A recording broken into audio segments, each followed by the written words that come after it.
Cookies voice में आपका स्वागत है। आप सुन रहे हैं श्री रामचरितमानस का लंका कांड भाग 91। रावण ने कहा, अरे तपस्वी सुनो, तुमने युद्ध में जिन योद्धाओं को जीता है मैं उनके समान नहीं हूँ। मेरा नाम रावण है, मेरा यश सारा जगत जानता है। लोकपालक जिसके कैद खाने में पड़े हैं, तुमने खर, दूषण और विराट को मारा। बेचारे बाली का व्याध की तरह वध किया। बड़े बड़े राक्षस योद्धाओं के समूह का संहार किया और कुंभकर्ण तथा मेघनाद को भी मारा। अरे राजा, यदि तुम रण से भाग न गए तो आज मैं सारा वैर निकाल लूँगा। आज मैं तुम्हें निश्चय ही काल के हवाले कर दूँगा।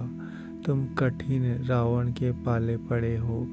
रावण के दुर्वचन सुनकर और उसे कालवश जान कृपा निदान श्री राम जी ने हंसकर यह वचन कहा, तुम्हारी सारी प्रभुता जैसा तुम कहते हो बिल्कुल सच है, पर अब व्यर्थ बकवाद ना करो, अपना पुरुषार्थ दिखलाओ। व्यर्थ बकवाद करके अपने सुंदर यश का नाश ना करो। क्षमा करना, तुम्हें नीति सुनाता हूँ। सुनो, संसार में 3 प्रकार के पुरुष होते हैं, पाटल यानी गुलाब, आम और कटहल के समान। एक पाटल फूल देते हैं, एक आम फूल और फल दोनों देते हैं, और एक कटहल में केवल फल ही लगते हैं। इसी प्रकार पुरुषों में एक कहते हैं करते नहीं, दूसरे कहते और करते भी है, और एक तीसरे केवल करते हैं पर वाणी से कहते नहीं। श्री राम जी के वचन सुनकर वह खूब हंसने लगा और बोला, मुझे ज्ञान सिखाते हो। उस समय वेर करते तो नहीं डरे, अब प्राण प्यारे लग रहे हैं। दुर्वचन कहकर रावण क्रुद्ध होकर वज्र के समान बाण छोड़ने लगा। अनेकों आकार के बाण दौड़े और दिशा विदिशा तथा आकाश और पृथ्वी में सब जगह छा गए। श्री रघुवीर ने अग्नि बाण छोड़ा, जिससे रावण के सब बाण क्षणभर में भस्म हो गए। तब उसने खिसियाकर तीक्ष्ण शक्ति छोड़ी, किंतु श्री रामचंद्र जी ने उसको बाण के साथ वापस भेज दिया। वह करोड़ों चक्र और त्रिशूल चलाता है, परंतु प्रभु उन्हें बिना ही परिश्रम काट कर हटा देते हैं। रावण के बाण किस प्रकार निष्फल होते हैं, जैसे दुष्ट मनुष्य के सब मनोरथ। तब उसने श्री राम जी के सारथी को 100 बाण मारे। वह श्री राम जी की जय जय पुकार करता हुआ पृथ्वी पर गिर पड़ा। श्री राम जी ने कृपा करके सारथी को उठाया। तब प्रभु अत्यंत क्रोध को प्राप्त हुए। युद्ध में शत्रु के विरुद्ध श्री रघुनाथ जी क्रोधित हुए। तब तर्कस में बाण कसमसाने लगे, बाहर निकलने को आतुर होने लगे। उनके धनुष का अत्यंत प्रचंड शब्द सुनकर मनुष्य वक्षी सब राक्षस वातग्रस्त हो गए। मंदोदरी का हृदय कांप उठा। समुद्र, कच्छप, पृथ्वी और पर्वत डर गए। दिशाओं के हाथी पृथ्वी को दांतों से पकड़कर चिंगाड़ने लगे। यह कौतुक देखकर देवता हंसने लगे। धनुष को कान तक तान कर श्री राम जी ने भयानक बाण छोड़े। श्री राम जी के बाण समूह ऐसे चले मानो सर्प लहलाते हुए जा रहा हो। बाण ऐसे चले मानो पंख वाले सर्प उड़ रहे हो। उन्होंने पहले सारथी और घोड़ों को मार डाला, फिर रथ को चूर चूर करके ध्वजा और पताकाओं को गिरा दिया। तब रावण बड़े जोर से गरजा, पर भीतर से उसका बल थक गया था। तुरंत दूसरे रथ पर चढ़कर खिसियाकर उसने नाना प्रकार के अस्त्र शस्त्र छोड़े। उसके सब उद्योग वैसे ही निष्फल हो रहे हैं जैसे परद्रोह में लगे हुए चित्त वाले मनुष्य के होते हैं। तब रावण ने 10 त्रिशूल चलाए और श्री राम जी के चारों घोड़ों को मारकर पृथ्वी पर गिरा दिया। घोड़ों को उठाकर श्री रघुनाथ जी ने क्रोध करके धनुष खींचकर बाण छोड़े। रावण के सिर रूपी कमल वन में विचरण करने वाले श्री रघुवीर के बाण रूपी ब्रह्मरों की पंक्ति चली। श्री राम जी ने उसके 10 सिरों में 10-10 बाण मारे, जो आर पार हो गए और सिरों से रक्त के पनाले बह चले। रुधिर बहते हुए ही बलवान रावण दौड़ा। प्रभु ने फिर धनुष पर बाण संधान किया। श्री रघुवीर ने 10 बाण और 30 बाण मारे। 20 भुजाओं समेत 10 सिर काटकर पृथ्वी पर गिरा दिए। सिर और हाथ काटते ही फिर नए हो गए। श्री राम जी ने फिर भुजाओं और सिरों को काट दिया।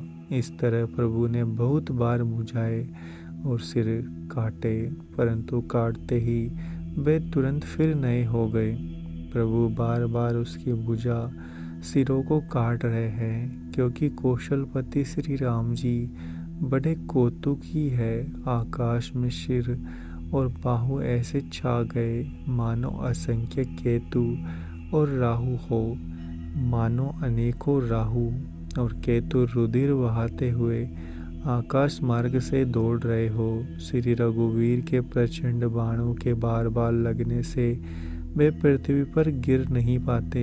एक एक बाण से समूह के समूह सिर छिदे हुए आकाश में उड़ते ऐसे शोभा दे रहे हैं, मानो सूर्य की किरणें क्रोध करके जहाँ तहाँ राहुओं को पिरो रही हो।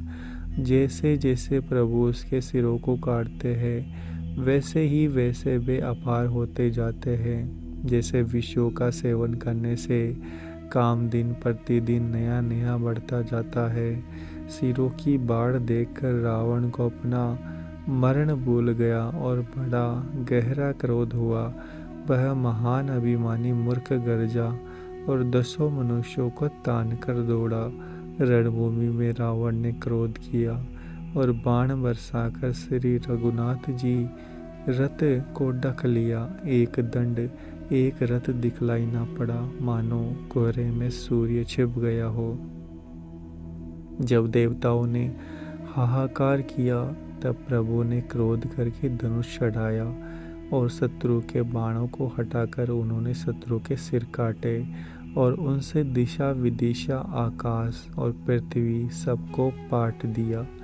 काटे हुए सिर आकाश मार्ग से दौड़ते हैं और जय जय की ध्वनि करके वे उत्पन्न करते हैं। लक्ष्मण और वानर राज सुग्रीव कहाँ है? कौशलपति रघुवीर कहाँ है? राम कहाँ है? यह कहकर सिरों के समूह दौड़े। उन्हें देखकर वानर भाग चले। तब धनुष संधान करके रघुकुल मणि श्री राम जी ने हंसकर बाणों से उन सिरों को भलीभांति बेध डाला। हाथों में मुंडों की माला लेकर बहुत सी कालिकाएं झुंड की झुंड मिलकर इकट्ठी हुई और वे रुधिर की नदी में स्नान करके चली, मानो संग्राम रूपी वट वृक्ष की पूजा करने जा रही हो। फिर रावण ने क्रोधित होकर प्रचंड शक्ति छोड़ी। वह विभीषण के सामने ऐसे चली जैसे यमराज का दंड हो। अत्यंत भयानक शक्ति को आती देख और यह विचार कर कि मेरा प्रण शरणागत के दुख का नाश करना है, श्री राम जी ने तुरंत ही विभीषण को पीछे कर लिया और सामने होकर वह शक्ति स्वयं सह ली। शक्ति लगने से उन्हें कुछ मूर्छा हो गई। प्रभु ने तो यह लीला की, पर देवताओं को व्याकुलता हुई। प्रभु को शारीरिक कष्ट प्राप्त हुआ देखकर विभीषण क्रोधित हो हाथ में गदा लेकर दौड़ने लगे और बोले, अरे अभागे, मूर्ख, नीच, दुर्बुद्धि, तूने देवता, मनुष्य, मुनि, नाग सभी से विरोध किया। तूने आदर सहित शिवजी को सिर चढ़ाए, इसी से एक बदले में करोड़ों पाए।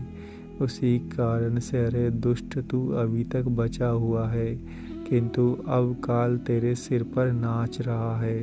अरे मूर्ख, तू राम विमुख होकर सम्मति चाहता है, सुख चाहता है। ऐसा कहकर विभीषण ने रावण की छाती के बीचों बीच गदा मारी। बीच छाती में कठोर गदा की घोर और कठिन चोट लगते ही वह पृथ्वी पर गिर पड़ा। उसके 10 मुखों से रुधिर बहने लगा। वह अपने को फिर संभालकर क्रोध में भरा हुआ दौड़ा। दोनों अत्यंत बलवान योद्धा भिड़ गए और मल्ल युद्ध में एक दूसरे के विरुद्ध होकर मारने लगे। श्री रघुवीर के बल से गर्वित विभीषण उसको पासंग के बराबर भी नहीं समझते। शिवजी कहते हैं, हे उमा, विभीषण क्या कभी रावण के सामने आंख उठाकर भी देख सकता था, परंतु अब वही काल के समान उससे भिड़ रहा है। यह श्री रघुवीर का ही प्रभाव है। विभीषण को बहुत ही थका हुआ देखकर हनुमान जी पर्वत धारण किए हुए दौड़े। उन्होंने उस पर्वत से रावण के रथ, घोड़े और सारथी का संहार कर डाला। उसके सीने पर लात मारी। रावण खड़ा रहा, पर उसका शरीर कांपने लगा। विभीषण कहाँ गए? जहाँ सेवकों के रक्षक श्री राम जी थे। फिर रावण ने ललकार कर हनुमान जी को मारा। वे पूंछ फैलाकर आकाश में चले गए। रावण ने पूंछ पकड़ी। हनुमान जी उसको साथ लिए हुए ऊपर उड़े। फिर लौटकर महाबलवान हनुमान जी उससे भिड़ गए। दोनों समान योद्धा आकाश में लड़ते हुए एक दूसरे को क्रोध करके मारने लगे। दोनों बहुत से छल बल करते हुए आकाश में ऐसे शोभित हो रहे हैं मानो कजल करी और सुमेरु पर्वत लड़ रहे हो। जब बुद्धि और बल से राक्षस गिराए ना गिरा, तब मारुति श्री हनुमान जी ने प्रभु को स्मरण किया। श्री रघुवीर का स्मरण करके धीर हनुमान जी ने ललकार कर रावण को मारा। वे दोनों पृथ्वी पर गिरते और फिर उठकर लड़ते हैं। देवताओं ने दोनों की जय जय पुकारी। हनुमान जी पर संकट देखकर वानर बालू क्रोध आतुर होकर दौड़ने लगे, किंतु रणमद माते रावण ने सब योद्धाओं को अपने प्रचंड भुजाओं के बल से कुचल और मसल डाला। तब श्री रघुवीर के ललकार ने प्रचंड वीर बानर दौड़े। बानरों के प्रबल दल को देखकर रावण ने माया प्रकट की।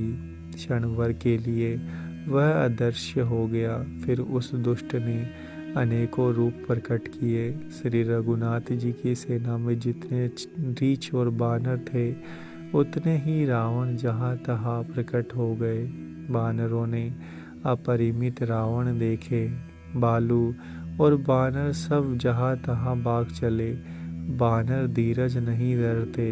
हे लक्ष्मण जी, हे रघुवीर, बचाइए बचाइए, यो पुकारते हुए वे भागे जा रहे हैं। दसों दिशाओं में करोड़ों रावण दौड़ते हैं और घोर कठोर भयानक गर्जन कर रहे हैं। सब देवता डर गए और ऐसा कहते हुए भाग चले कि हे भाई, अब जय की आस छोड़ दो। एक ही रावण ने सब देवताओं को जीत लिया था। अब तो बहुत से रावण हो गए हैं। इससे अब पहाड़ की गुफाओं का आश्रय लो। वहाँ ब्रह्मा, शंभु और ज्ञानी मुनि ही डटे रहे, जिन्होंने प्रभु की कुछ महिमा जानी थी। जो प्रभु का प्रताप जानते थे, वे निर्भय डटे रहे। बानरों ने शत्रुओं को सच्चा ही मान लिया। इससे सब बानर बालू विचलित होकर, हे कृपालु, रक्षा कीजिए, ऐसा पुकारते हुए व्याकुल होकर भाग चले। अत्यंत बलवान रणबांकुरे हनुमान जी, अंगद, नील और नल लड़ते हैं और कपट रूपी भूमि से अंकुर की भांति उपजे हुए कोटि कोटि योद्धा रावणों को मसल देते हैं। देवताओं और वानरों को विकल देखकर कौशलपति श्री राम जी हंसे और शार्ंग धनुष पर एक बाण चढ़ाकर माया के बने हुए सब रावणों को मार डाला। प्रभु ने क्षण भर में सब माया काट डाली। जैसे सूर्य के उदय होते ही अंधकार की राशि फट जाती है, अब एक ही रावण को देखकर देवता हर्षित हुए और उन्होंने लौटकर प्रभु बहुत से पुष्प बरसाए। श्री रघुनाथ जी ने पूजा उठाकर सब वानरों को लौटाया। तब वे एक दूसरे को पुकार कर लौट आए। प्रभु का बल पाकर ऋच वानर दौड़ पड़े। जल्दी से कूदकर वे रणभूमि में आ गए। देवताओं को श्री राम जी की स्तुति करते हुए देखकर रावण ने सोचा, मैं इनकी समझ में एक हो गया, परंतु इन्हें यह पता नहीं कि इनके लिए मैं एक ही बहुत हूँ। और कहा, अरे मूर्खो, तुम तो सदा के ही मेरे मरेल हो। ऐसा कहकर वह क्रोध करके आकाश पर देवताओं की ओर दौड़ा। देवता हाहाकार करते हुए भागे। रावण ने कहा, दुष्टों, मेरे आगे से कहाँ जा सकोगे। देवताओं को व्याकुल देखकर अंगद दौड़े और उछलकर रावण का पैर पकड़ करके उनको पृथ्वी पर गिरा दिया। उसे पकड़कर पृथ्वी पर गिराकर लात मारकर बालीपुत्र अंगद प्रभु के पास चले गए। रावण संभल कर उठा और बड़े भयंकर कठोर शब्द से गरजने लगा। वह दर्प करके दशों धनुष चढ़ाकर उन पर बहुत से बाण संधान करके बरसाने लगा। उसने सब योद्धाओं को घायल और डर से व्याकुल कर दिया। अपना बल देखकर वह हर्षित होने लगा। तब श्री रघुनाथ जी ने रावण के सिर, भुजाएं, बाण और धनुष काट डाले, पर वे फिर बहुत बढ़ गए। जैसे तीर्थ में किए हुए पाप बढ़ जाते हैं, कई गुना अधिक भयानक फल उत्पन्न करते हैं। शत्रु के सिर और भुजाओं की बढ़ती देखकर ऋच वानरों को बहुत ही क्रोध हुआ। वह मूर्ख भुजाओं के और सिरों के कटने पर नहीं मरता। ऐसा कहते हुए भालू और बानर योद्धा क्रोध करके दौड़े। बाली पुत्र अंगद, मारुति, हनुमान जी, नल, नील, बानर राज, सुग्रीव और द्विविद आदि बलवान उस पर वृक्ष और पर्वतों का प्रहार करते हैं। वह उन्हीं पर्वतों और वृक्षों को पकड़कर वानरों को मारता है। कोई एक बार वानर नखों से शत्रु के शरीर को फाड़कर भाग जाते हैं, तो कोई उसे लातों से मारकर तब नल और नील रावण के सिरों पर चढ़ गए और नखों से उसके ललाट को फाड़ने लगे। खून देखकर उसे हृदय में बड़ा दुख हुआ। उसने उनको पकड़ने के लिए हाथ फैलाए, पर वे पकड़ में नहीं आते। हाथों के ऊपर ऊपर फिरते हैं, मानो दो बोरे कमलों के वन में विचरण कर रहे हो।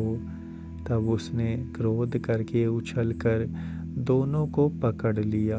पृथ्वी पर पटकते समय वे उसकी भुजाओं को मरोड़कर भाग छूटे। उसने क्रोध करके हाथों में दसों धनुष लिए और वानरों को वाणी से मारकर घायल कर दिया। हनुमान जी आदि सब वानरों को मूर्छित करके और संध्या का समय पाकर रावण हर्षित हुआ। समस्त वानर वीरों को मूर्छित देखकर रणधीर जांबान दौड़े। जांबान के साथ जो बालू थे, वे पर्वत और वृक्ष धारण किए रावण को ललकार कर मारने लगे। बलवान रावण क्रोधित हुआ और पैर पकड़ पकड़ कर वह अनेकों योद्धाओं को पृथ्वी पर पटकने लगा। जांबान ने अपने दल का विध्वंस देखकर क्रोध करके रावण की छाती पे लात मारी। छाती में लात का प्रचंड आघात लगते ही रावण व्याकुल होकर रथ से पृथ्वी पर गिर पड़ा। उसने 20 हाथों में भालुओं को पकड़ रखा था। ऐसा जान पड़ता था मानो रात्रि के समय बोरे कमलों में बसे हुए हो। उसे मूर्छित देखकर फिर लात मारकर ऋक्षराज रामबाण प्रभु के पास चले गए। रात्रि जानकर सारथी रावण को रथ में डालकर उसे होश में लाने का उपाय करने लगा। मूर्छा दूर होने पर सब रीछ वानर प्रभु के पास आए। उधर सब राक्षसों ने बहुत ही व्यथित होकर रावण को घेर लिया। अगर आपको हमारा यह प्रयास अच्छा लग रहा है तो चैनल को सब्सक्राइब करें, वीडियो को लाइक और शेयर करना ना भूलें। मिलते हैं आपसे अगले एपिसोड में।